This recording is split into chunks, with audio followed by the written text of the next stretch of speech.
Hello student, welcome back to my channel English by Akhand Pratap. तो हमने कल से प्रैक्टिस शुरू किया है नाउन का, और कल हमने 10 क्वेश्चन भी सॉल्व किए थे। हमने 10 क्वेश्चन देखे थे और उसको वो सारे हम लोगों ने पहले से रूल में पढ़ रखे हैं, ठीक है। और आज से हम लोग देखेंगे नया क्वेश्चन, ठीक है। तो डायरेक्ट क्वेश्चन से शुरू करते हैं, कोई भी समय बर्बाद नहीं करेंगे। सबसे पहले क्या करेंगे, सबसे पहले तो ये आप रिवीजन करके आइए, तभी ये वीडियो देखिए, ठीक है। और फिर अब शुरू करते हैं क्वेश्चन। तो कल तक हम लोगों ने कर लिया था बॉय स्टूडेंट तक, और अगला क्वेश्चन है the students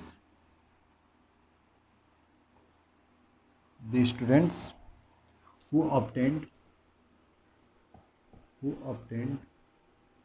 ये है A option, A part, who obtained good mark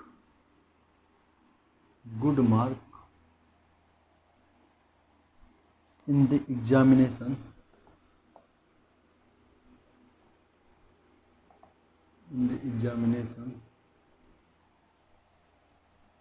यह है B part, were held by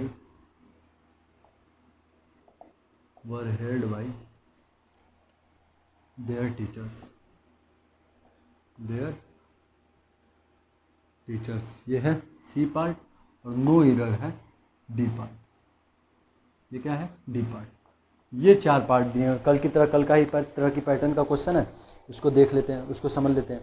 तो देखिए, सबसे पहली चीज़, अगर जो आप इस सेंटेंस का सेंस नहीं निकाल पाएंगे, इसकी मीनिंग नहीं निकाल पाएंगे, तो आपको ये क्वेश्चन शायद ही कर पाएँ, क्योंकि कुछ चीज़ें सेंस पे निर्भर करती हैं, कुछ चीज़ें सेंस पर निर्भर करती हैं। अब यहीं पे ये क्वेश्चन है, ध्यान से समझिएगा। कौन सा नाउन कब प्लूरल बनना चाहिए, कब सिंगुलर बनना चाहिए, ये भी सेंस पे निर्भर करता है। अगर आप इसका सेंस निकाल लेते हैं तो ये क्वेश्चन आप कर ले जाएंगे। ध्यान से समझिएगा, मैं क्या, ध्यान से देखिए क्या लिखा है। The student who obtained means पाना, हासिल करना। ये सब आपको अब ऑब्टेन्ड की, अगर जो जिसको मीनिंग नहीं पता है, वो ऑब्टेन्ड का मीनिंग आपको पता होना चाहिए। हेल्ड की मीनिंग आपको पता होनी चाहिए, ठीक है। ये सब मीनिंग आपको अब पता करना है। अब आपका वर्ड पावर का खेल शुरू हो चुका है।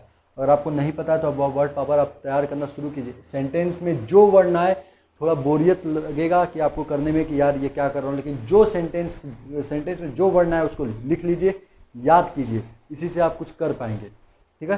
तो क्या लिखा है, the students who obtained good mark in the examination were held by there teacher.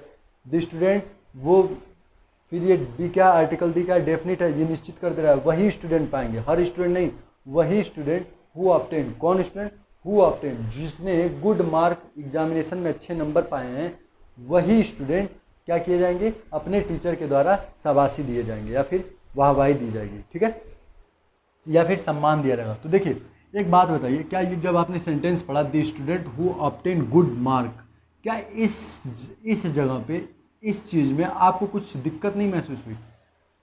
आप एक बात बताइए, गुड मार्क का मतलब है कि वो नंबर, मान लीजिए अगर जो कितने भी नंबर का हो, अगर जो वो 100 नंबर का हो या फिर 50 नंबर का हो, ठीक है, 100 नंबर का हो या 50 नंबर का हो, अगर जो मान लीजिए टेस्ट है तो मिनिमम 20 नंबर, ठीक है, ये नंबर्स होंगे। ये सब सेंस पे अब निर्भर कर देगा। ये क्या होंगे, नंबर होंगे। जब ये नंबर है 100 या 50 या 20, अगर इसमें कोई गुड मार्क पाए, ये अगर जो मैक्सिमम मार्क है 100 मैक्सिमम, या फिर 10 या 15 या फिर 20, ये अगर जो मैक्सिमम मार्क है, तो इसमें जो कोई गुड मार्क पाएगा, क्या वो मोर देन 1 होगा? अच्छा, एक बात बताइए, एक नंबर पाने वाला लड़का 100 में, या फिर एक नंबर 20 में, या फिर एक नंबर 50 में, ये जो लड़का नंबर पाया होगा, क्या वो गुड मार्क कहलाएंगे? इसको गुड मार्क कहेंगे हम लोग? इसको गुड मार्क कहेंगे? नहीं कहेंगे। क्यों नहीं कहेंगे? क्योंकि ये बहुत कम है। तो जैसे ही अगर जो गुड मार्क, किसको कहेंगे, 80+, ठीक है, इसमें किसको कहेंगे 15+, और इसमें किसको कहेंगे 35+, ठीक है, ये कहलाएंगे गुड मार्क। तो ये गुड मार्क क्या बताइए, मोर देन 1 है? क्या ये मोर देन 1 है? मतलब कि ये जो मार्क है, ये जो अंक है, ये प्लूरल होगा, एक नंबर तो नहीं होगा गुड मार्क, वो होगा 80 से ऊपर नंबर, या फिर अगर जो 20 लिया जाए मैक्सिमम मार्क तो 15 से ऊपर नंबर, अगर 50 लिया जाए तो वो 35 से ऊपर वाले नंबर ही क्या होंगे, गुड मार्क वाले नंबर होंगे। तो जब वो मोर देन 1 हो गया, तो क्या मार्क का प्लूरल नहीं बनना चाहिए? तो क्या ये इस मार्क का प्लूरल नहीं बनना चाहिए? बनना चाहिए। तो किस पार्ट में गलती होगी, बी पार्ट में। क्यों गलती होगी? क्योंकि यहाँ पे इसने मार्क्स नहीं किया है। क्योंकि इस कंपल्सरी है करना, क्योंकि गुड मार्क एक नंबर से ज़्यादा होगा। जैसे ही एक नंबर से ज़्यादा हो जाए, दो ही हो जाए तो भी वो मार्क्स होगा, अंक नहीं, वो अंकों पाया होगा। ठीक है, समझ में? नेक्स्ट क्वेश्चन देखिए।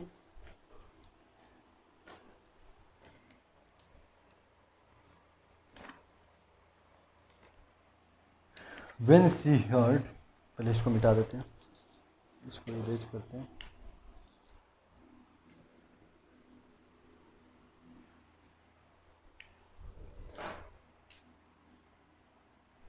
When she heard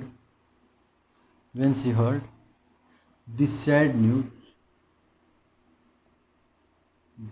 news, ये है पार्ट ए। अगला, she soon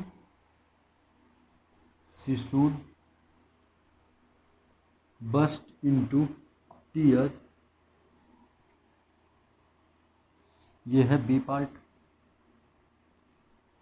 अगला, and could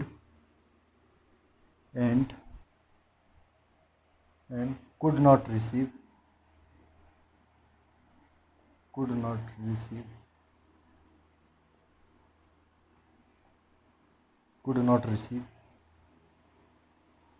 not revive, sorry receive नहीं होगा, रिवाइव है, रिवाइव herself। ठीक है, यह पार्ट सी। और नो एरर, ये है पार्ट डी। ठीक है, ये क्वेश्चन है। क्या है? ये क्वेश्चन है। क्या क्वेश्चन है? मैं ये ऊपर का मिटा रहा हूँ ताकि गैप रहे, आप समझ पाए क्वेश्चन के कहाँ से शुरू है। When she heard the sad news, she soon burst into tears and could not revive herself। और अगला, no part, no error.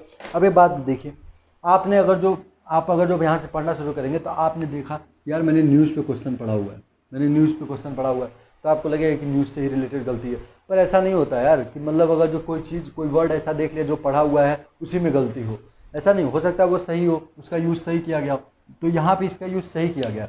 When she heard the sad news, she soon burst into tears and could not revive herself। अब देखिए, ये जो part है, ये जो phrase part है, ये एक ईडियम है।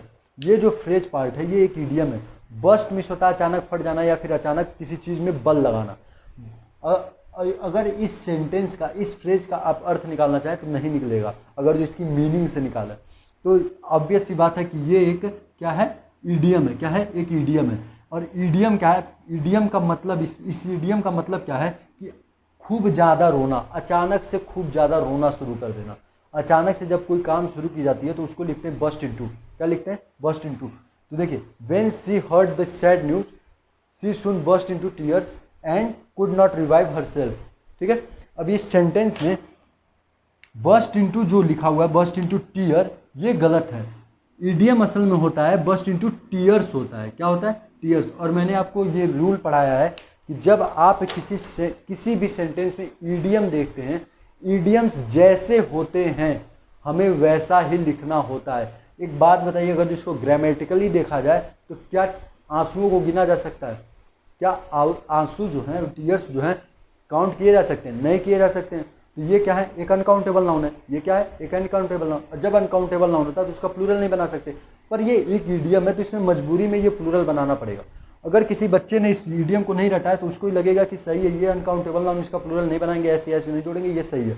पर अगर जो आपने ईडियम देखा है, पढ़ा है, तो आप टीयर का टीयर्स कर दोगे। तो इसका सेंस क्या हुआ? When she heard the sad news, जब उसने दुखद समाचार सुना, वो तुरंत खूब तेज से रोना शुरू कर दिया, अचानक से रोना शुरू कर दिया और खुद को नहीं संभाल पाई। ठीक है, अब यहाँ पे आपके लिए दो वर्ड पावर इस सेंटेंस में। एक ये वर्ड, अगर जो आप बिगिनर हैं तो आपको यहाँ पे एक वर्ड मिला, एक वर्ड ये मिला।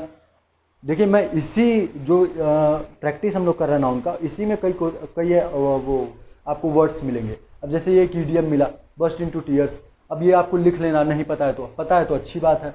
और दूसरी चीज़ ये रिवाइव मिस होता है जीवित करना किसी को। मतलब जैसे आपने पबजी, आजकल बहुत फेमस है पबजी गेम, उसमें लोग क्या कहते हैं? रिवाइव करते हैं। कोई अगर घायल हो गया तो उसको रिवाइव करते हैं। तो रिवाइव का मतलब होता है किसी को स्वस्थ बनाना, किसी को संभालना। ठीक है, तो ये था next question.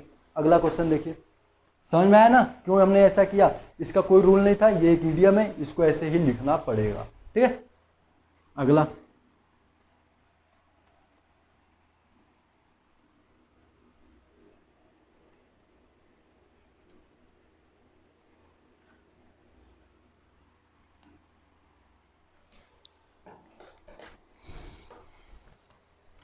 Next question, I ordered him,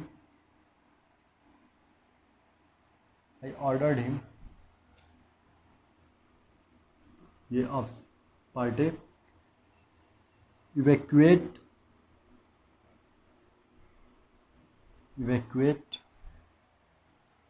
ये इवैक्यूएट माई बिल्डिंग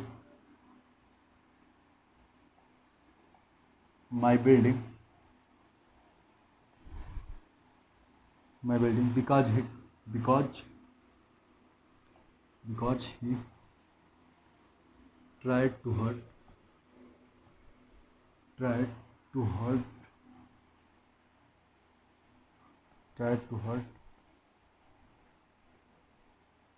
ये हर्ट, ये बी पार्ट, माई सराउंडिंग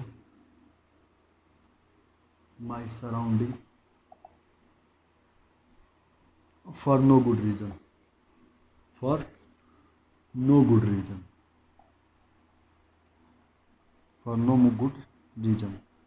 ठीक है।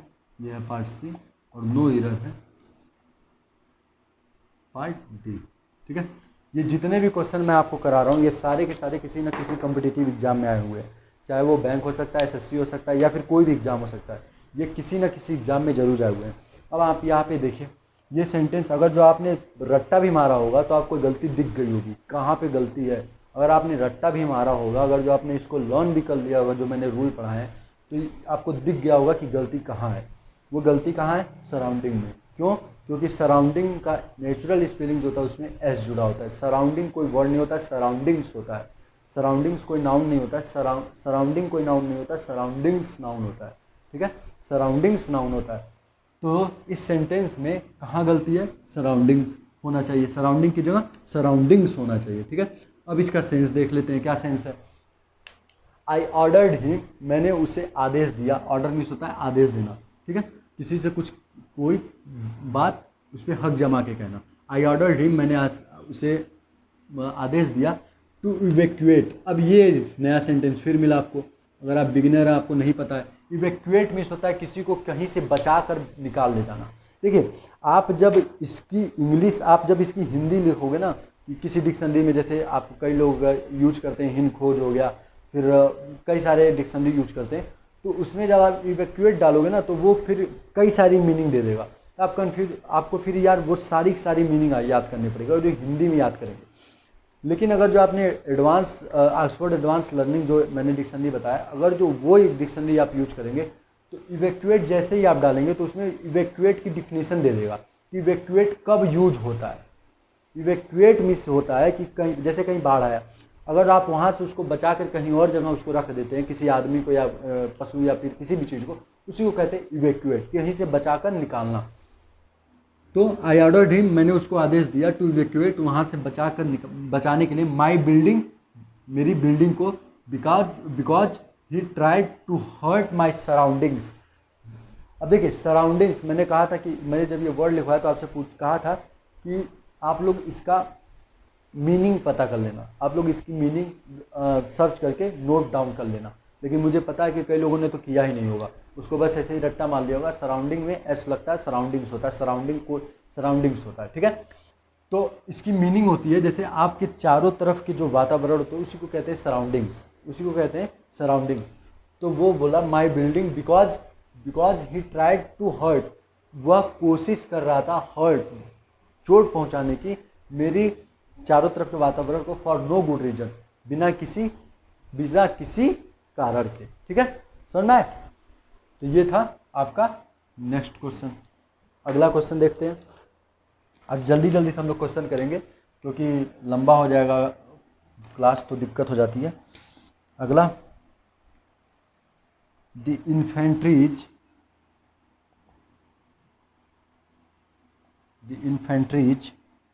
ये पार्ट है of the Indian Army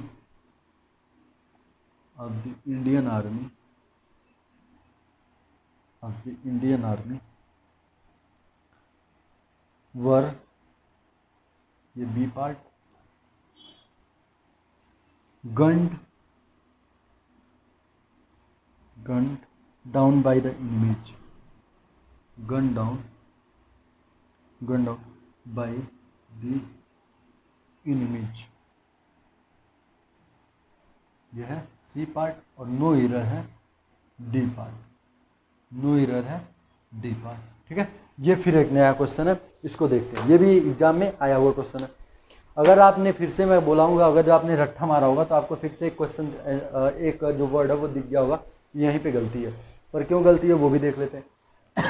ये जो इन्फेंट्रीज यूज हुआ है, इसने क्या किया है, इसने क्या किया है, एक वर्ड होता है इन्फेंट्री, एक वर्ड होता है इन्फेंट्री। आपने पढ़ा होगा, मैंने ये पढ़ा रखा पिछली वीडियो में। ये एक वर्ड होता है इन्फेंट्री। इन्फेंट्री का मतलब होता है, ये मैंने बोला था, फिर से लिखने के लिए आप लोगों ने नहीं लिखा होगा। इन्फेंट्री का मतलब होता है पैदल सेना। जब कोई पैदल सेना होती है ना, जैसे थल सेना जिसको कहते हैं, उसको कहते हैं इन्फेंट्री। ठीक है, इन्फेंट्री। तो जो इन्फेंट्री वर्ड है ये अपने आप में ही प्लूरल होता है, ये अपने आप में ही प्लूरल होता है। इसमें आई दिखता सिंगुलर की तरह, दिख कैसा रहा है, सिंगुलर की तरह, कोई ऐसी एस नहीं जुड़ा हुआ है इसमें ये, लेकिन होता क्या है, ये वाकई में होता प्लूरल है।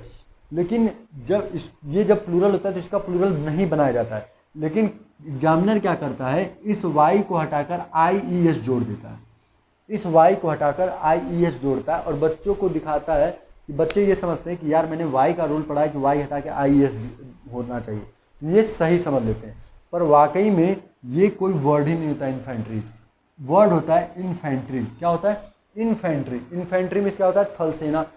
ये दिखता सिंगुलर है पर होता वाकई में प्लूरल है। तो जब ये पहले से प्लूरल है तो इसका प्लूरल क्यों बनाना, जब ये पहले से प्लूरल है तो इसका प्लूरल क्यों बनाना। तो ये इन्फेंट्रीज की वजह से ये पार्ट गलत हो गया। ठीक है, अब इसका सेंस समझ लेते हैं। The infantries of Indian army were gun down by the enemies. ठीक है, गन डाउन। अब देखिए एक नया आपके लिए चीज मिल गया, गन डाउन, फ्रेजल वर्ब, ये कहलाते हैं फ्रेजल वर्ब। जब कोई नाउन और प्रीपोजिशन,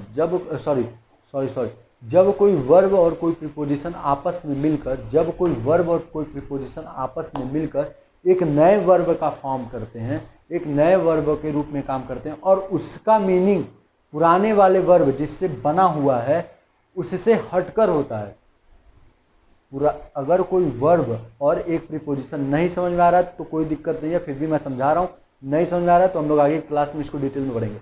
अगर कोई वर्ब और एक प्रीपोजिशन आपस में मिलकर एक नए वर्ब का फॉर्म करते हैं, एक नए वर्ब के रूप में काम करते हैं और उसकी मीनिंग जिस वर्ब से वो बना उससे हट करो, तो वही कहलाता है phrasal verb.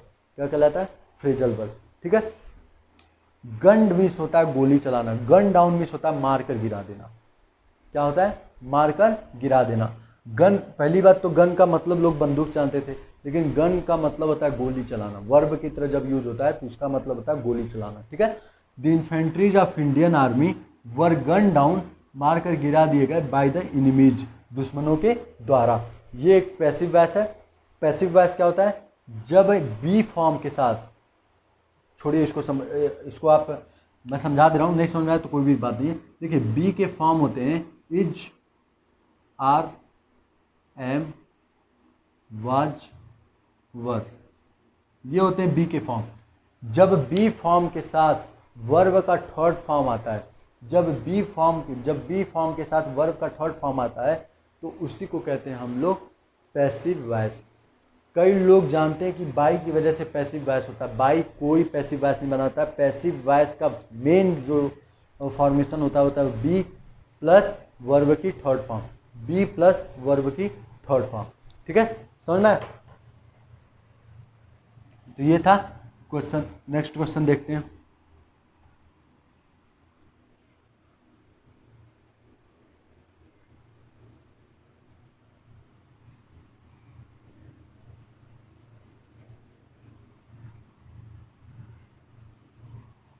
Next question,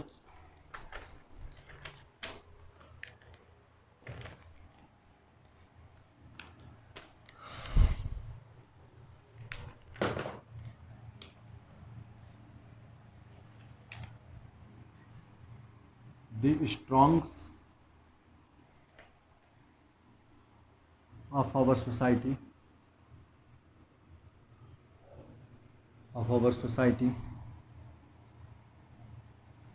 the strongs of our society. ये है part A. Are so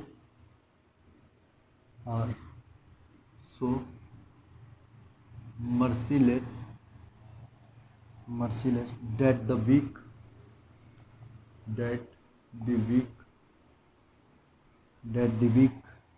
are afraid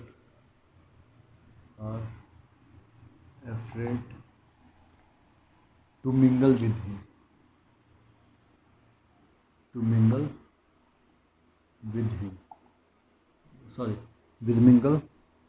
with। ये पार्ट सी। और अगला है नो एरर, ये पार्ट डी। ठीक है, ये एक नया क्वेश्चन है और इसको ध्यान से समझिए। पहले तो एक रूल देख लीजिए। मैंने बोला था कि मैं ये क्वेश्चन जब प्रैक्टिस कराऊंगा तो प्रैक्टिस में भी कई रूल बता सकता हूँ, उसको आप लोग को अपने लैंग्वेज में लिखना है। मैंने एक बार बताया था नाउन के लास्ट वीडियो में, केस के पहले यूज ऑफ नाउन में एक रूल बताया था कि हम लोग, ध्यान से समझिएगा इस बात को, कि हम लोग आर्टिकल दी लगाकर और एडजेक्टिव के आगे आर्टिकल दी लगाकर उसको नाउन के रूप में काम यूज करते हैं और उसके द्वारा उसके पूरे समूह या वर्ग को दिखाते हैं। ठीक है, मैंने ये बताया केस में ही बताया, सॉरी मैंने ये केस में ही बताया, केस के लास्ट वीडियो में हम लोग, मैंने क्या बताया था, कभी कभी द लगाकर, एडजेक्टिव के आगे द लगाकर उसके पूरे समूह को दिखाया जाता है। जैसे कि दी पुअर मीन्स होता है गरीब लोग। क्या होता है? गरीब लोग। और पुअर बस यूज करें तो इसका मतलब होता है गरीब। पुअर जब यूज करें तो उसका मतलब होता है गरीब। लेकिन जैसे हमने आर्टिकल पुअर के, एडजेक्टिव है, पुअर क्या है? एडजेक्टिव। कैसे एडजेक्टिव है? जैसे कि इसको किसी एक सेंटेंस में देखिए, अगर आपको समझ में नहीं आता कौन सा वर्ड किस पार्ट्स ऑफ स्पीच से बिलोंग करता है तो आपको उसमें एक सेंटेंस बना लेना, वो आपको खुद ही बता देगा। जैसे पुअर से आप सेंटेंस बनाइए, कोई भी सेंटेंस बनाइए, he is a poor man, he is a poor boy, I saw a poor woman. तो देखिए ये जब भी, जितने भी आपने बोला कि he is a poor boy, he is a poor boy, ये बोला। दूसरा मैंने बोला था I saw a poor man, I saw a poor man. तो आप देखिए हर दोनों सेंटेंस में ये बॉय नाउन है, कैसा लड़का, नाउन, बॉय का मतलब लड़का, लड़का कैसा लड़का, गरीब लड़का। तो बॉय क्या है? नाउन, नाउन के बारे में बताया पुअर, पुअर तो पुअर क्या हो गया? एडजेक्टिव। जो भी नाउन के बारे में किसी तरह से डिफाइन करे उसको कहते हैं एडजेक्टिव। यहाँ पे देखिए मैन क्या है? नाउन है, नाउन के बारे में कौन बता रहा है? आदमी। कैसा आदमी? गरीब आदमी। गरीब क्या है? पुअर। पुअर किसके बारे में बता रहा है? नाउन के बारे में। जो नाउन के बारे में बताता है वो क्या होगा? एडजेक्टिव। तो पुअर क्या हो गया? एडजेक्टिव। ठीक है, तो समझ में आया कि पुअर एडजेक्टिव। तो जब पुअर अगर जो सिंपल लिखे बिना आर्टिकल द के तो वो एडजेक्टिव होगा। लेकिन जैसे ही पुअर के आगे आर्टिकल द लगाए तो वो एक नाउन बन जाएगा और वो क्या दिखाएगा? गरीब लोगों, उसके पूरी समूह या वर्ग को दिखाएगा, जिसके लिए वो एडजेक्टिव यूज किया जाता है। ठीक है, अब देखिए इसमें रूल ये होता है कि हम लोग जब ऐसा फॉर्मेशन बनाते हैं दी प्लस एडजेक्टिव, तो हम लोग एडजेक्टिव जो यूज किए हैं उसके साथ उसका प्लूरल नहीं बनाते। दी पुअर ही होता है, दी पुअर्स नहीं होता है। ठीक है, जो एडजेक्टिव आर्टिकल द के साथ हम लोग यूज करके पूरे समूह या वर्ग को दिखाते हैं उसका हम लोग कभी प्लूरल नहीं बनाते हैं। ठीक है, रीजन क्यों है? रीजन क्या है? रीजन ये है कि मैंने पहली क्लास से मैं बताते चला आ रहा हूं कि नाउन का प्लूरल बनाते हैं हम लोग, कभी किसी एडजेक्टिव का प्लूरल नहीं बनाते। ये पुअर क्या है? एडजेक्टिव है, तो इसका हम लोग प्लूरल कैसे बना सकते हैं? समझ में आया? तो यहाँ पे अब इसी रूल पे आधारित है ये क्वेश्चन। क्या है? इसी रूल पे आधारित है ये क्वेश्चन। इस क्वेश्चन में देखिए यहाँ पे लिखा हुआ है स्ट्रॉन्ग। स्ट्रॉन्ग का मतलब होता है, क्या होता है? स्ट्रॉन्ग का मतलब होता है ताकतवर। आपको नहीं पता कि ये किस पार्ट्स ऑफ स्पीच से बिलोंग करता है तो आप इस पे एक क्वेश्चन बनाइए। He is a strong man, I saw a strong boy, I fought with a strong boy. तो स्ट्रॉन्ग हमेशा देखिए एक नाउन के बारे में बता रहा है। लड़का कैसा लड़का? ताकतवर लड़का। तो ताकतवर किसके बारे में बता रहा है? लड़के के बारे में। लड़का क्या है? नाउन। तो नाउन के बारे में जो बताता है वो एडजेक्टिव। तो स्ट्रॉन्ग क्या हो गया? एडजेक्टिव। इसी तरह आपको भी सोचना है। तो स्ट्रॉन्ग क्या हो गया? एडजेक्टिव। अब इस एडजेक्टिव के आगे आर्टिकल द लगाकर पूरे के पूरे एक समाज को दिखाया गया है कि ताकतवर लोग, हमारी सोसाइटी के ताकतवर लोग। तो तो ये जब आर्टिकल द लगा के पूरे ताकतवर समूह को दिखाया जा रहा है, तो इसमें क्या हम लोग प्लूरल स्ट्रॉन्ग का प्लूरल बना सकते हैं? नहीं बना सकते। तो इस सेंटेंस में किस पार्ट में गलती है? इस पार्ट में गलती है। क्यों गलती है? क्योंकि इसने दी लगा के जो आर्टिकल दी लगाकर जिस एडजेक्टिव के साथ आर्टिकल दी लगाया गया है उस एडजेक्टिव का क्या बना दिया है? प्लूरल बना दिया। ठीक है, अब इसका सेंस समझ लेते हैं। The strongs of our society are so merciless that the weak are afraid to mingle with them. अब यहाँ पे आपको फिर एक वर्ड मिला, मिंगल। मिंगल मिस होता है किसी से मेल जोल बढ़ाना। द स्ट्रॉन्ग्स ताकतवर लोग, हमारी सोसाइटी के ताकतवर लोग बहुत ही निर्दयी हैं, जिसकी वजह से दी वीक, यहाँ पे देखिए दी वीक लिखा है, दी वीक, वीक भी एक एडजेक्टिव है, एडजेक्टिव के आगे आर्टिकल द लगा, लेकिन इसका प्लूरल नहीं बनाया, तो ये सही है। दी वीक जिसकी वजह से कमजोर लोग डरते हैं उन लोगों के साथ मेल जोल बनाने में। समझ में आया? तो ये था एक नया रूल आपको जो लिख लेना है, ठीक है, अपने लैंग्वेज में। नेक्स्ट क्वेश्चन देखते हैं। Next question, there are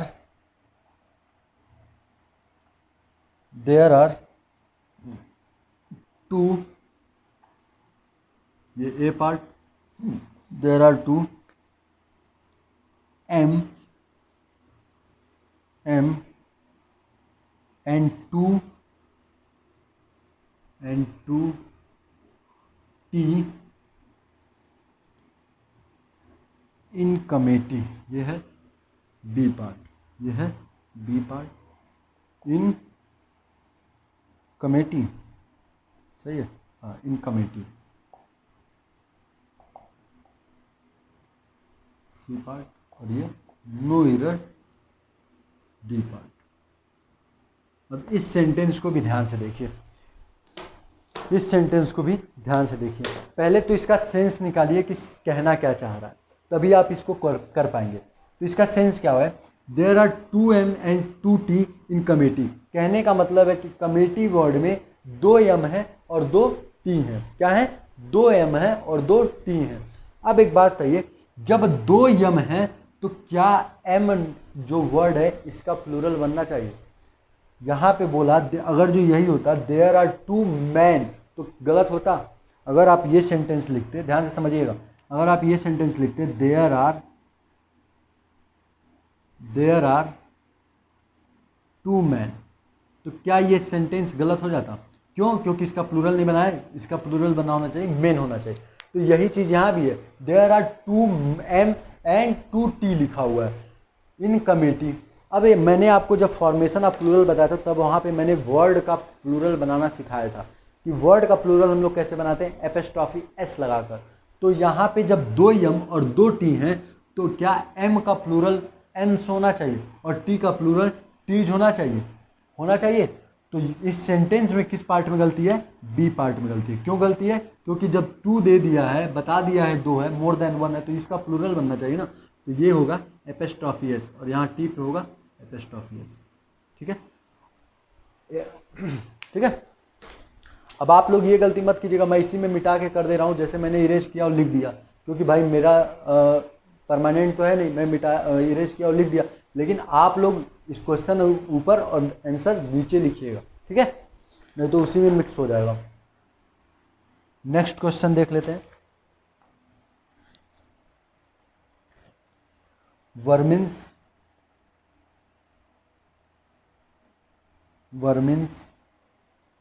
destroy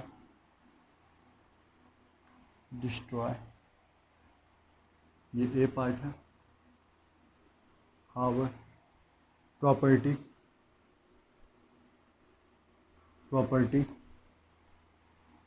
ये बी पार्ट है, एंड हेल्थ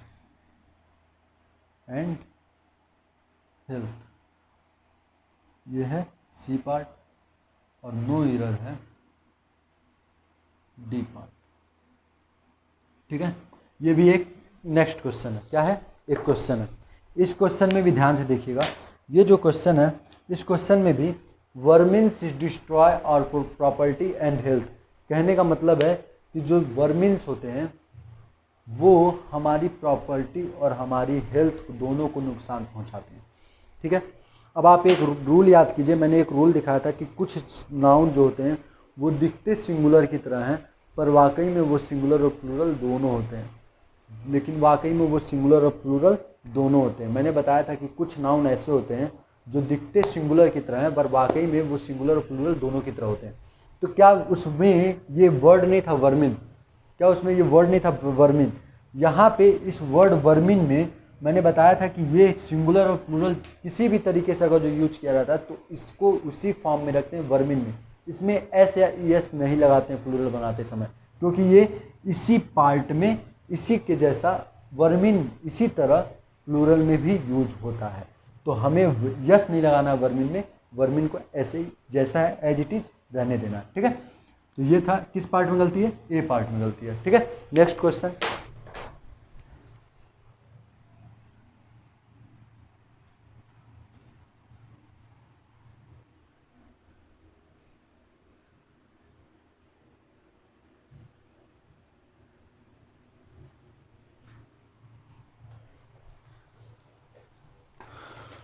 नेक्स्ट क्वेश्चन। ये क्वेश्चन थोड़ा सा वर्ड के टेक्निकलिटीज पे है, इसको ध्यान से समझिएगा। The play of cricket, the play of cricket,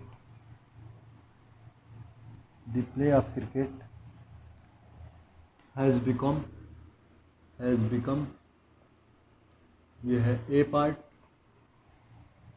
has become so popular, so popular, so popular, so popular, कहाँ गया? so popular that even a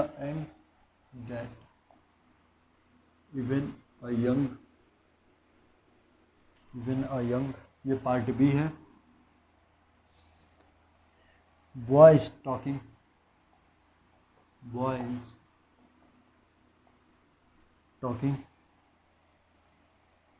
about it, ये है सी पार्ट और नो एरर है डी पार्ट, नो एरर है D part, ठीक है। ये क्वेश्चन है। क्या क्वेश्चन है? क्वेश्चन ये है कि the play of cricket has become so popular that even a young boy is talking about it, और उसके बाद नो एरर। अब यहाँ पे दो वर्ड होते हैं, एक होता है प्ले और एक होता है गेम। अब इन दोनों की जब तक आपको डिफिनीशन नहीं पता होगी, जब तक आपको असल इसका मेन रीज़न नहीं पता होगा कि ये कहाँ कहाँ यूज होते हैं, तब तक आप इस क्वेश्चन को नहीं कर पाएंगे। नाउन का ही क्वेश्चन है, पर है ये वर्ड का क्वेश्चन, वर्ड का खेल। अब एक बात देखिएगा, जब हम लोग प्ले को वर्ब की तरह यूज करते हैं, ये सब आपको मिलेगा उसी डिक्शनरी में। जब आप प्ले सर्च करोगे प्ले, तो इसमें एक दिया होगा नाउन, दूसरा दिया होगा वर्ब। नाउन में जाके देखना कि उसको किस तरीके से यूज करते हैं, और प्ले वर्ब में जाके देखना कि उसको कैसे यूज किया जाता है। प्ले जो होता है, जब इसको वर्ब की तरह यूज करते हैं तब इसका मतलब होता है खेलना, बजाना, ठीक है। प्ले मीन्स बजाना भी होता है, जो पियानो होता है उसको प्ले किया जाता है, ठीक है। तो प्ले मीन्स होता है बजाना, खेलना, ठीक है। इसको मैं लिख दे रहा हूँ, अगर जो आपको लिखना हो तो लिख भी लीजिएगा, ठीक है, खेलना। लेकिन अगर जो इसको नाउन की तरह यूज किया जाता है तो इसका मतलब नाटक होता है। इसका मतलब क्या होता है? नाटक होता है। The play of Shakespeare, the play of Shakespeare, Shakespeare के नाटक। तो जब प्ले को नाउन की तरह यूज किया जाता है तो इसका मतलब नाटक होता है, और इसको वर्ब की तरह यूज किया जाता है तो बजाना या खेलना होता है, ठीक है। वहीं गेम जो है, गेम जब नाउन की तरह यूज होता है तो इसका मतलब होता है खेल, इसका मतलब होता है खेल। गेम जब नाउन की तरह यूज होता है तो इसका मतलब होता है खेल। अब ये जब तक आपको ये नहीं पता होगा आप इस क्वेश्चन को नहीं कर सकते, और इस चीज़ का पे ऊपर रूल भी नहीं बनाया जा सकता है। ये आपको पढ़ते पढ़ते आएगा। जिस दिन आप पढ़ते रहेंगे, प्रैक्टिस करते रहेंगे, आपके सामने से एक दो बार ये क्वेश्चन गुजर जाएगा, एग्जाम में जाएंगे तो वैसा एक क्वेश्चन मिल जाएगा, आप कर ले जाओगे। तो इसीलिए कहता हूँ practice is more important than concept, ठीक है। कॉन्सेप्ट से कहीं ज़्यादा इम्पॉर्टेंट है प्रैक्टिस। ठीक है, अब देखिए, तो अब एक बात है, क्या इस सेंटेंस में जो ये सेंस देना चाह रहा है examiner, the play of cricket, तो क्या ये प्ले से सटीक बैठ रहा है? क्रिकेट का नाटक होना चाहिए कि क्रिकेट का खेल होना चाहिए? क्योंकि यहाँ पे जो प्ले है ये वर्ब की तरह नहीं बल्कि नाउन की तरह यूज हुआ है। यहाँ पे जो प्ले है ये वर्ब की तरह नहीं बल्कि नाउन की तरह यूज हुआ है। ठीक है, तो जब ये नाउन की तरह यूज हुआ है तो यहाँ पे इस प्ले का मीनिंग क्या हो जाएगा? नाटक। इस प्ले का मीनिंग क्या हो जाएगा? नाटक। तो ये जो क्रिकेट है, ये जो क्रिकेट है, क्रिकेट का नाटक होता है कि क्रिकेट का खेल होता है? क्रिकेट का खेल होता है ना। तो क्या ये वर्ड जो प्ले है ये सही जगह यूज हुआ है? सही है यहाँ पे अपनी जगह पे? नहीं। तो प्ले की जगह क्या होना चाहिए था? गेम होना चाहिए था। तो इसमें भी किस पार्ट में गलती है? ए पार्ट में। किस पार्ट में गलती है? ए पार्ट में। अब इसका सेंस देख लेते हैं। The game of cricket has become so popular. Cricket का खेल जो है वो बहुत ही ज़्यादा प्रसिद्ध हो चुका है, that even a young boy is talking about it. The game of cricket has become so popular.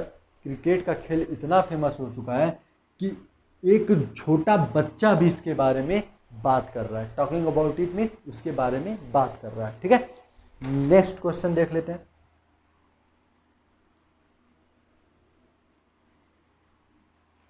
Next question,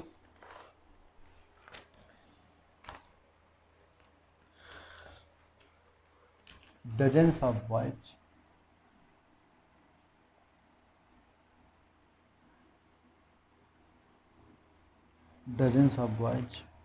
were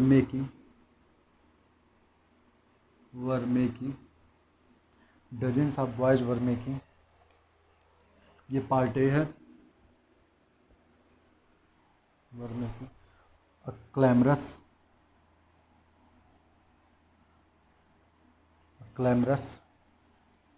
demand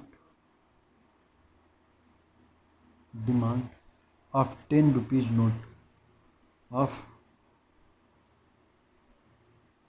10 rupees note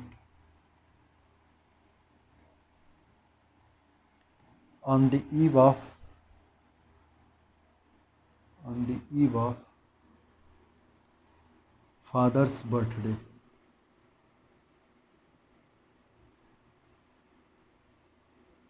ये है सी पार्ट और नो एरर है डी पार्ट। ठीक है, बी पार्ट छूट गया यार, B part note तक है, ये है बी पार्ट। ठीक है, बी पार्ट है नोट तक। अब देखिए, ये जो क्वेश्चन है, इस क्वेश्चन को देख के बहुत लड़के खुश हुए होंगे। इस क्वेश्चन को देख के बहुत सारे लड़के खुश हुए होंगे। क्यों खुश हुए होंगे? क्योंकि इसमें दो रीज़न है। पहली बार डजन वाला रूल आ गया। डजन वाला रूल देखने को मिला कि डजन जब न्यूमरल नाउन का यूज किसी भी डेफिनिट न्यूमरल एडजेक्टिव के बाद किया जाता है तो इसका प्लूरल नहीं बनाते हैं। तो यहाँ पे तो ऐसा कुछ हुआ नहीं है, डेफिनिट न्यूमरल एडजेक्टिव के इसके पहले नहीं यूज हुआ है तो प्लूरल बना तो सही है। पहला रूल क्या हो गया? सही हो गया। समझ में आया? मैंने ये पढ़ा रखा है कि जब किसी न्यूमरल नाउन के, एक बार मैं रिवाइज कराते चल रहा हूँ, जब किसी न्यूमरल नाउन के आगे एक डेफिनिट न्यूमरल एडजेक्टिव का प्रयोग किया जाता है तब इसका प्लूरल नहीं बनाते हैं, न्यूमरल नाउन का प्लूरल नहीं बनाते हैं। पर अगर जो ऐसे नहीं हुआ है उसके आगे इनडेफिनिट न्यूमरल एडजेक्टिव या फिर कोई न्यूमरल एडजेक्टिव यूज ही नहीं हुआ है तो दोनों स्थितियों में इसका प्लूरल बनाते हैं। तो ये तो रूल यहाँ पे सही बैठ गया कि डजन्स ऑफ बॉयज। अब सही है, आगे वर्ब मेकिंग, वर्ब जो वर्ब है ये पूरे का पूरा एक प्लूरल है। कई सारे बच्चे हैं, मतलब कई दर्जन बच्चे हैं, तो वो क्या हो गया? वर्ब क्या होगा? प्लूरल होगा, क्योंकि सब्जेक्ट क्या है? प्लूरल है। Verb making a clamorous. अब क्लैमरस का मतलब क्या होता है? शोरगुल या फिर हंगामे पूर्ण। ये आपको एक वर्ड पता चल गया, क्लैमरस। क्लैमरस मीन्स होता है हंगामा पूर्ण। इसका असली रूट वर्ड होता है क्लैमर। क्लैमरस मीन्स होता है हंगामे पूर्ण डिमांड ऑफ 10 रुपीज़ नोट। अब यहीं पे एक सेंटेंस में ये गलती है, 10 रुपीज़ नोट। मैंने ये सेंटेंस में बता रखा था उस दिन उस रूल में कि जब किसी न्यूमरल एडजेक्टिव के साथ नाउन आए और उसके साथ फिर एक नाउन आ जाए। मैंने बोला था अगर नहीं समझ में आया तो ये रट लीजिए ये कॉम्बिनेशन न्यूमरल एडजेक्टिव के साथ एक नाउन, उसके बाद फिर एक नाउन आ जाए, तो ये जो बीच वाला नाउन होता है ये पूरी की पूरी से इसके साथ एडजेक्टिव का काम करता है। और जब ये एडजेक्टिव का काम करता है तो इसका प्लूरल हम लोग कभी नहीं बनाते, मैंने बता रखा है। और तो ये चीज़ यहाँ पे भी फॉलो होगा, न्यूमरल एडजेक्टिव उसके साथ एक नाउन और उसके साथ फिर एक नाउन, तो एडजेक्टिव नाउन नाउन, तो ये जो बीच वाला नाउन है क्या इसका प्लूरल बनाना चाहिए? क्या इसका प्लूरल बनेगा? नहीं बनेगा। तो इस सेंटेंस में यही गलती है। ये SSC CGL 2012 में आया हुआ है क्वेश्चन है, ठीक है। तो 10 रुपीज़ नोट की जगह 10 रुपी नोट होगा। क्या होगा? 10 रुपी नोट होगा। क्यों होगा? क्योंकि नोट क्या है? एक नाउन है। ये नोट क्या है? एक नाउन है। नाउन के बारे में कैसा, मतलब कि नाउन, नोट मीन्स कैसा नोट? 10 रुपए का नोट।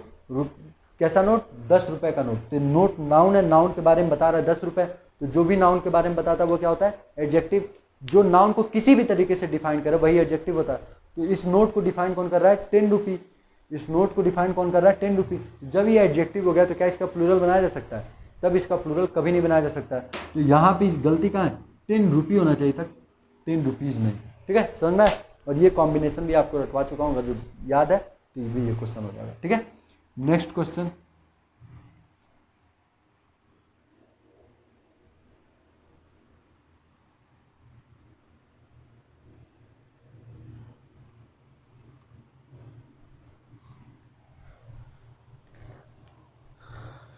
नेक्स्ट क्वेश्चन ये,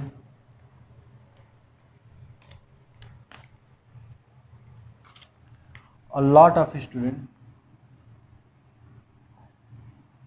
were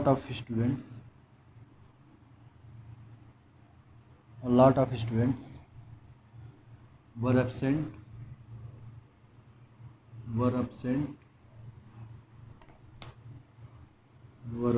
ये पार्ट ए में है। आगे, lot of students were absent from the class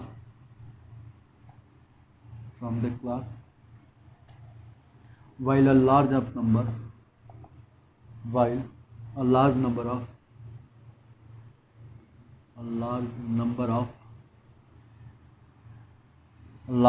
of teacher, large number of, ये है, यहाँ तक है बी पार्ट। पहले तो इसको बताते हैं, ये है B part. C part, of teacher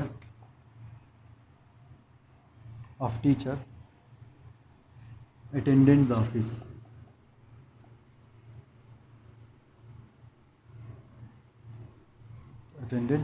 office। ये है सी पार्ट। और आगे नो एरर, डी पार्ट। ठीक है, ये एक सेंटेंस है। अब इसको ध्यान से समझिएगा, इसको भी ध्यान से समझिएगा। पहली बात तो ये कि जब आप एग्जाम में क्वेश्चन सॉल्व करने जाएं तो सबसे पहली चीज़ ये, जब ऐसी क्वेश्चन आए तो आप पहले ABC को इग्नोर कीजिए, एक बार में पूरा सेंटेंस पढ़िए। क्योंकि एग्जामिनर क्या करता है, कभी कभी ऐसा करता है कि जहाँ गलती होती है सेंटेंस को वहीं पे तोड़ के पार्ट बना देता है, जैसे कि A part, B part, C part, ताकि बच्चे वहाँ पे पॉज लें और उनके दिमाग में जो उनके साथ जो रूल है, पीछे वाला पार्ट में जो रूल है जिसके साथ अगला वाला गलत बैठ रहा है वो भूल जाए। तो सबसे पहला काम, पूरा एक सेंटेंस एक बार सेंस निकाल के पढ़िए।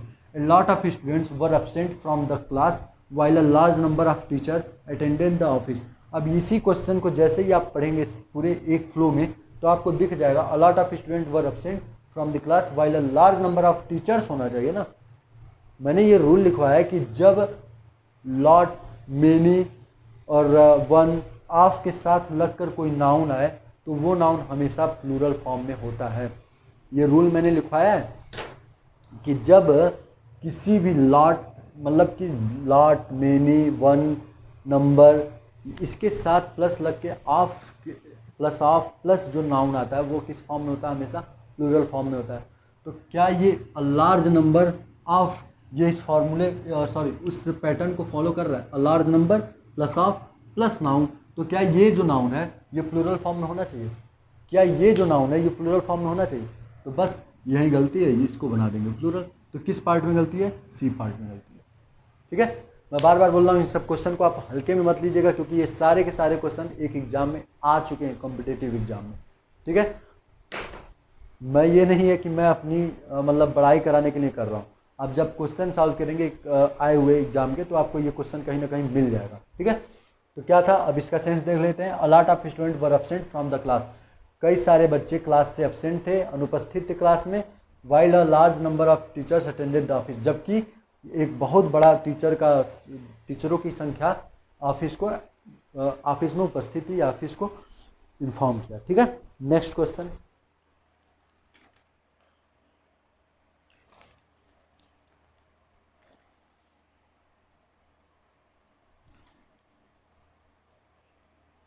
हाँ, ये भी क्वेश्चन देखिएगा।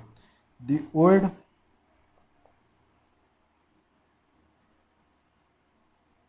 Village of our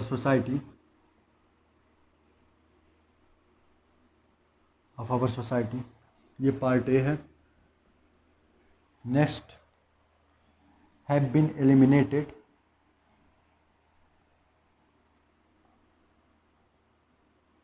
have been eliminated by the indomitable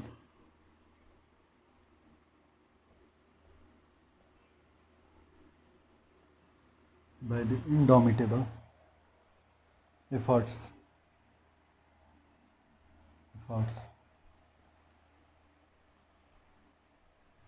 ये है B part, slash of our social reformers, of our social reformers। ठीक है, ये है सी पार्ट, और नो एरर है डी पार्ट। ये क्या है, डी पार्ट। अब इस क्वेश्चन को भी ध्यान से समझिएगा, यहाँ पे भी एक वर्ड का टेक्निकलिटीज है। अगर मुझे अपने आप की वाहवाही करानी होती तो मैं ऐसा क्वेश्चन आपको नहीं कराता। क्यों नहीं कराता, क्योंकि इसमें वर्ड की टेक्निकलिटीज है। यहाँ पे आप थोड़े से डरेंगे, यहाँ पे थोड़ा सा आपको डर लगेगा, यहाँ पे आप समझेंगे कि यार ये वर्ड भी रखना पड़ेगा। लेकिन मुझे आपको खुश तो करना नहीं है, आप भी जानते हैं, मुझे आपको सिलेक्शन दिलवाना है। मैंने फर्स्ट क्लास में ही बता रखा है कि कैसे क्या करना है मुझको। ठीक है, तो जब इंट्रोडक्शन दिया था तभी, तो मैं ऐसे नहीं आप लोग को उसमें अंधेरे में नहीं रखूँगा कि ऐसे क्वेश्चन नहीं आते हैं, एकदम रूल पे आते हैं। मैं ये कभी नहीं कहूँगा। कभी कभी एग्जामिनर क्वेश्चन वर्ड के ऊपर भी बनाता है, तो मैंने ऐसे क्वेश्चन भी लिए हैं। अब इसको ध्यान से समझिएगा। जो बिलीव होता है ना, बिलीव दो तरीके से काम करता है। बिलीव जो होता है वो दो फॉर्म में काम करता है। किस किस फॉर्म में काम करता है, वो होता है दोनों, एक नाउन फॉर्म में और एक वर्ब फॉर्म में। ये जो वर्ड है ये दो फॉर्म में काम करता है। एक होता है नाउन फॉर्म में, जो कि सेम एज इट इज रही रहता है, बिलीव। और एक होता है वर्ब फॉर्म में, जहाँ पे आपने पढ़ा होगा ये फॉर्म, बिलीव। ठीक है, पढ़ा है, बिलीव। ठीक है, ये दो फॉर्म होता है, एक होता है वर्ब फॉर्म और एक होता है नाउन फॉर्म।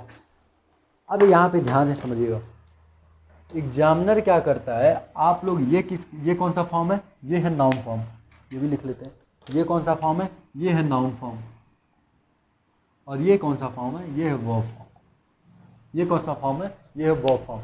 अब एग्जामिनर क्या करता है, आपने एक रूल पढ़ा है फॉर्मेशन ऑफ नाउन में, फॉर्मेशन ऑफ प्लूरल में, कि एफ जिस वर्ड के लास्ट में आए उसका प्लूरल बनाते समय एफ हटाकर VES बना देते हैं, VES बना देते हैं, पढ़ा है। पर उसमें कई एक्सेप्शन भी होते हैं, और उसी एक्सेप्शन में बिलीफ आता है। क्या आता है, बिलीफ आता है। जब ये नाउन के रूप में काम करता है तो इस तरीके से लिखा जाता है, और जब इसका प्लूरल हमें बनाना होता है तो हमें बस एक एस जोड़ना होता है, बस एक एस जोड़ना होता है। और जब ये वर्ब के रूप में होता है, और तब इसका अगर जो हमें वो जब प्रेजेंट इंडेफिनिट में एस जोड़ के बनाना होता है, तब भी इसमें बस हम एक एस जोड़ते हैं। लेकिन इस बिलीव का प्लूरल ये वर्ड लग रहा है, BELIE, और एफ को हटा के वी ई एस जोड़ दिया। तो बच्चों को लगता है कि बिलीफ का प्लूरल ये होना चाहिए, जबकि बिलीफ का प्लूरल बिलीफ्स ही होता है। ये जब लिखा जाएगा तो ये वर्ब फॉर्म में होगा। ध्यान से समझिएगा मैं क्या समझा रहा हूं। बिलीव दो तरीके से काम करता है, एक नाउन फॉर्म में, एक वर्ब फॉर्म में। नाउन फॉर्म में जब वो रहता है तो एज इट इज रहता है, यही स्पेलिंग रहती है इसकी। तब इसका अगर जो प्लूरल बनाना हो तो सीधे एस जोड़ते हैं। पर बच्चे कंफ्यूज कहाँ करते हैं, एफ को हटा के वो वी ई एस जोड़ देते हैं। लेकिन जैसे ही आप एस हटा के वी ई एस जोड़ेंगे तो वो वर्ब फॉर्म में चला जाएगा, और वर्ब फॉर्म में जाते ही फिर उसको नाउन की जगह यूज कर नहीं सकते। तो ये गलती यहाँ पे की गई है। यहाँ पे देखिए बिलीव्स लिखा गया है, एफ को हटा के वी ई एस बनाया गया है। जैसे ही आपने एफ हटा के वी ई एस बनाया वो वर्ब फॉर्म में चला गया, तो इसको नाउन की जगह यूज कर नहीं सकते। तो ये क्या हो गया, गलत। तो इसकी जगह क्या होना चाहिए, B E L I E F होना चाहिए। समझ में? तो इस क्वेश्चन में यही एक क्या था, टेक्निकलिटीज थी वर्ड की, जो मैं आपको समझा दिया। ये सब आपको कैसे पता चलेंगे, आपको जाना होगा बिलीव में, आपको जाना होगा बिलीव में। अगर आप पढ़ते रहेंगे, अभी मैं नहीं कहा हूँ पढ़ने के लिए, लेकिन आप अब पैसेज अगर जो थोड़ा बहुत भी टेंस जानते हैं तो पैसेज पढ़ सकते हैं। धीरे धीरे पैसेज पढ़ते रहिए। आप लोग को पैसेज जैसे पढ़ते रहेंगे तो आप लोग को पता चलेगा कि यार कहीं पे बिलीव्स यूज हुआ है, एस के साथ यूज हुआ है, बिलीव्स ऐसे यूज हुआ है, और कहीं पे ऐसा यूज हुआ है। तो आप जब कॉन्शियस होकर एकदम अवेयर होकर पढ़ेंगे तभी आप ये देख पाएंगे। और जब आप ये देखेंगे तो आपको लगेगा कि यार यहाँ पे एस और यहाँ पे वी एस क्यों यूज हुआ है। तो जब आप जाएंगे डिक्शनरी में सर्च करेंगे तो पता चलेगा कि ये तो वर्ब फॉर्म है और ये नाउन फॉर्म है। ठीक है, समझ में? तो ये क्वेश्चन था। नेक्स्ट देखते हैं।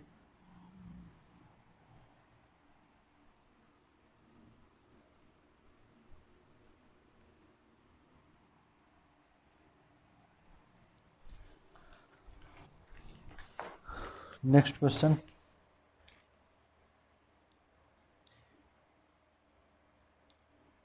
we were highly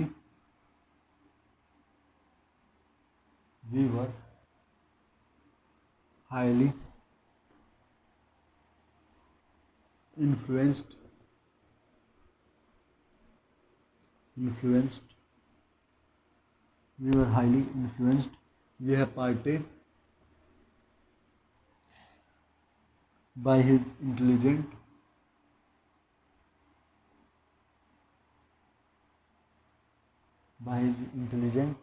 and manners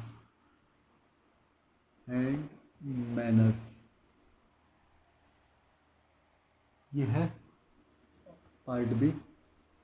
next part, towards his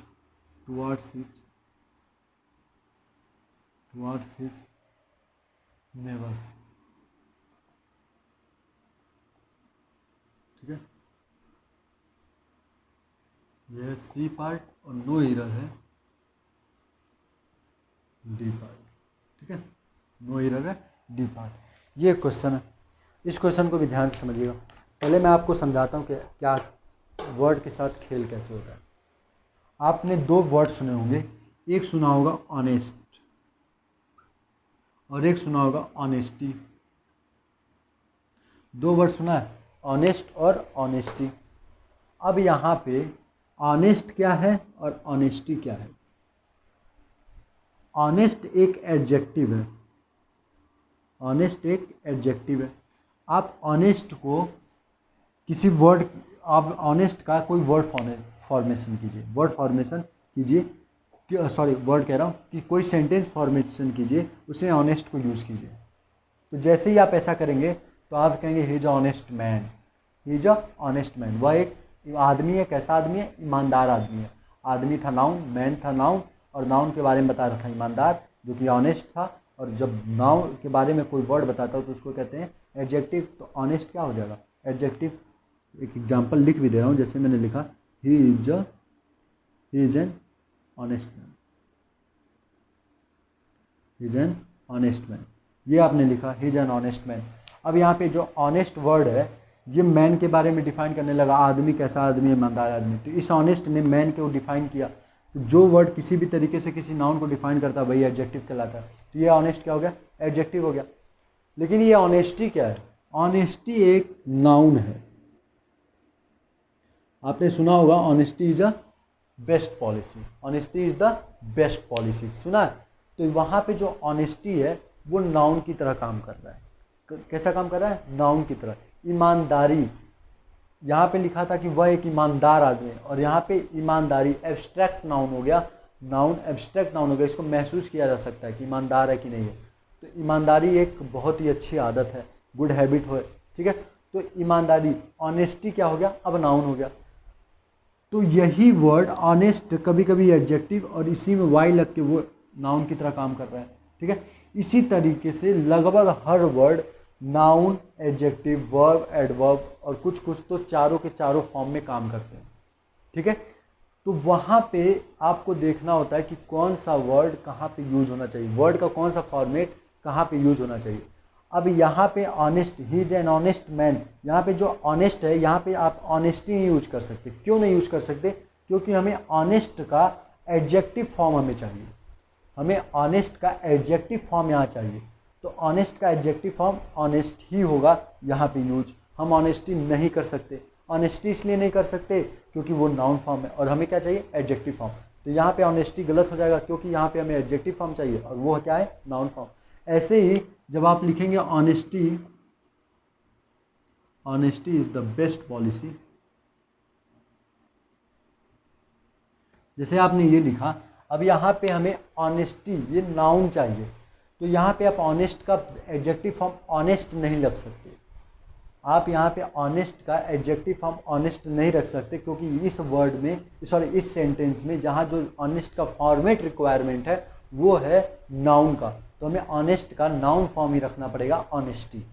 समझ में आया कि जिस सेंटेंस में जहाँ पे जिस वर्ड के फॉर्मेट का, वर्ड के जिस फॉर्मेट की रिक्वायरमेंट होती है हमें वही यूज करना होता है, ठीक है।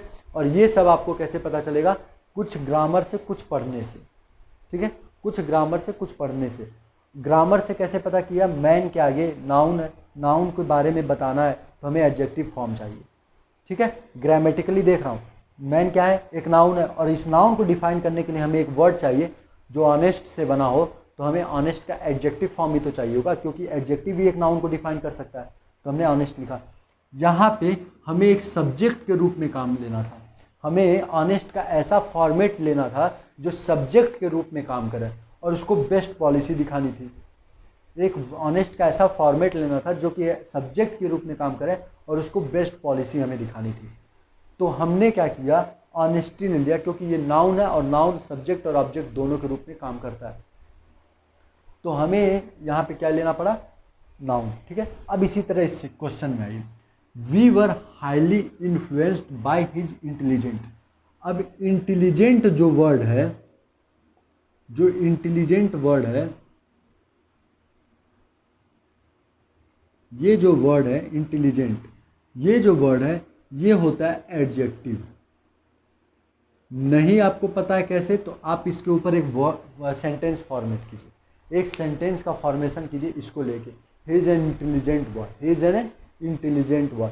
आपने एन इंटेलिजेंट बॉय बोला, बॉय के बारे में बताया। जैसे ही आप इसको लेके एक सेंटेंस फॉर्मेशन करेंगे तो क्या लिखेंगे, he is an intelligent boy, intelligent boy.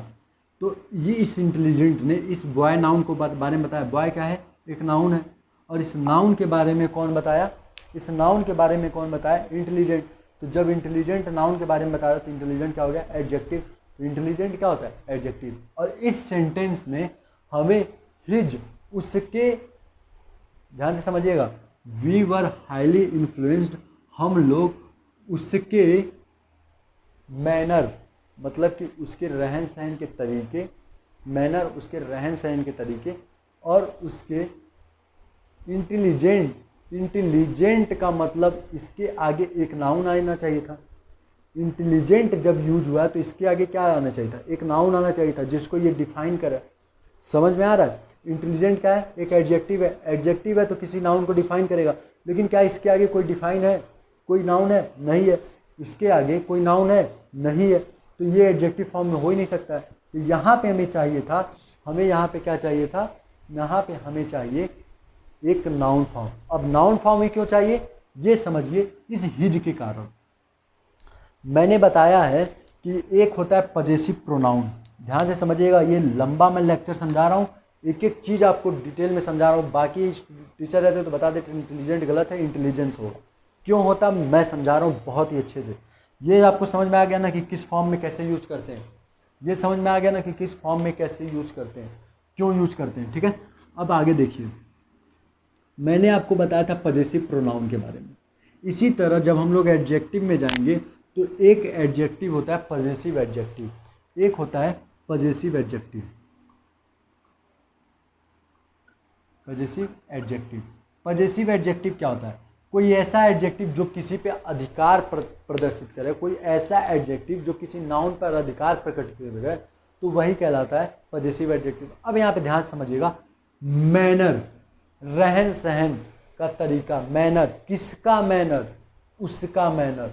तो मैनर के बारे में किसने बताया, हिज ने, उसके ने। मैनर्स नाउन है और नाउन किसका मैनर, अब हिज का मैनर, मतलब कि बात इस मैनर पे अधिकार हिज का है और ये इस मैनर पे अधिकार हिज का है। तो ये पजेस दिखा रहा है मैनर के ऊपर, ठीक है। दो चीजें दिखा रहा हूं, ध्यान से समझिएगा। हिज क्या है, हिज मैनर के ऊपर अधिकार दिखा रहा है, तो पजेस कर रहा है, तो पजेस हो गया। दूसरी चीज, इस मैनर के बारे में कौन बता रहा है, मैनर, किसका मैनर, हिज, उसका मैनर। जो भी वर्ड किसी भी तरीके से नाउन के बारे में डिफाइन करे वही कहलाता है एडजेक्टिव। तो मैनर, रहन सहन का तरीका, कैसा रहन सहन का तरीका, किसका रहन सहन का तरीका, उसका, हिज का। तो इस मैनर के बारे में हिज ने बताया, और किस तरीके से बताया, अधिकार दर्शा के बताया, तो इसी को कहते हैं पजेसिव एडजेक्टिव। तो जब किसी वर्ड के आगे एडजेक्टिव आ गया तो ये वर्ड किस फॉर्मेट होना चाहिए, नाउन फॉर्मेट में। जब किसी वर्ड के आगे एडजेक्टिव आ गया तो ये किस फॉर्मेट होना चाहिए, नाउन फॉर्म में। और इंटेलिजेंट का नाउन फॉर्म होता है इंटेलिजेंस। तो इंटेलिजेंट की जगह क्या होना चाहिए, इंटेलिजेंस। क्या होना चाहिए, इंटेलिजेंस। नहीं समझ में आया तो आप मुझको कमेंट बॉक्स में बता दीजिएगा, मैं आपको समझा दूंगा। और एक बार लेकिन अपनी तरफ से कोशिश कीजिएगा, एक बार वीडियो रिवाइंड कीजिएगा और अच्छे से समझिएगा, ठीक है। आज के लिए बस इतना ही रखते हैं, बहुत लंबा क्लास हो जाएगा। आज के लिए बस इतना ही रखते हैं। आपको क्या करना है, लाइक, सब्सक्राइब, शेयर, और कुछ नहीं करना है। और बच्चों को सजेस्ट कीजिए कि पढ़ाई करें मेरे वीडियो से, नहीं उनको खुद समझ में आ जाएगा, वो खुद वीडियो लाइक कर लेंगे और शेयर कर लेंगे और सब्सक्राइब कर लेंगे, ठीक है। लेकिन सजेस्ट तो कीजिए, कम से कम दिखाइए तो कि भाई एक बार इनका पूरा वीडियो देखो। बता दीजिएगा शुरू के 2-3 वीडियो जो है लेक्चर, वो साउंड क्वालिटी ख़राब होगी क्योंकि मैंने कभी उसको रिकॉर्ड नहीं किया था, ठीक है। तो आज के लिए बस इतना ही रखते हैं। Thank you so much.